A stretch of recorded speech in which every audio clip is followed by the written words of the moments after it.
The investigation of 3407 opened a window into the lives of regional pilots, where the work is hard and the days are long, says former Colgan pilot Chris Wyken. It's challenging. It's very challenging. A lot of short routes, a lot of takeoffs, a lot of landings, and going in and out of bad weather, being down low, especially at Colgan, flying the turboprops. You're not flying above the weather, you're flying in the weather. 8, 9, 10 flights a day, it gets to be a very long day. While FAA regulations limit pilots to 8 hours of actual flight time a day, pilots may be on duty for up to 16 hours a day. But that doesn't mean a big paycheck. You are only paid when the door's closed and the engines are running. As soon as we block out of the gate, we close that door. That's when we start. All the time we're walking through airports, eating lunch, reading a book while we wait for airplanes standing at the gate. We're not paid for that time. We may be on duty for 80 hours a week and get paid for 20 of it, if we're lucky. Pilots are paid hourly, and starting pay for first officers is typically $21 an hour. My first year I made a little over $22,000 gross. To make ends meet, many pilots choose to commute, living in less expensive communities, far from the base they fly from.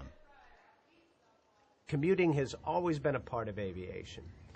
But if you're making $16,000 or $18,000 a year and you're commuting, you're sleeping on the Barca lounger and the pilot's lounge. And that's not good, is it? Let's get the facts out on the table on this, Mile. The average salary for a regional airline captain is $73,000.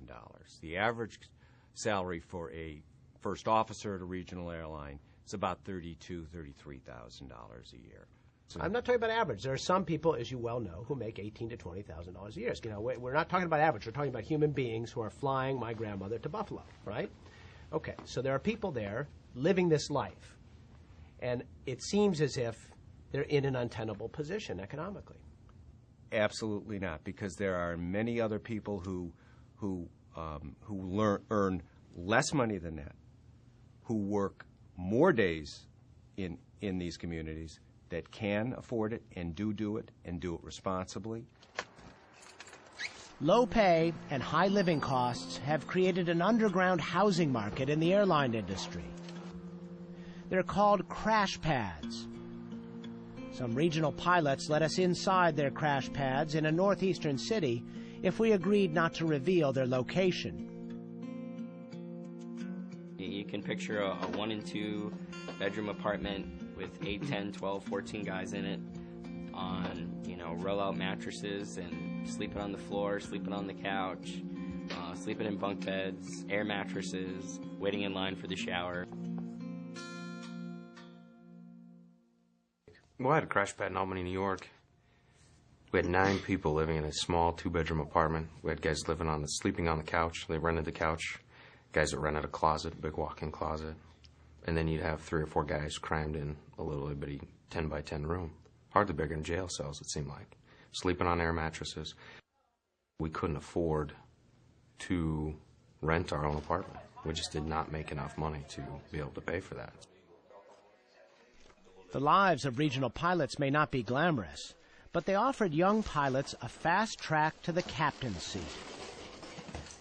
At the major airlines, it took pilots on average 7 years to upgrade from first officer to captain, but not at the regionals. At Colgan, I upgraded very quickly. Within my first year, I upgraded in about 9 months, if I remember right. Boy, in 9 months you were a captain? Yeah. That's quick. Almost scary, isn't it? Flying cheap. Watch online or on air beginning February 9th.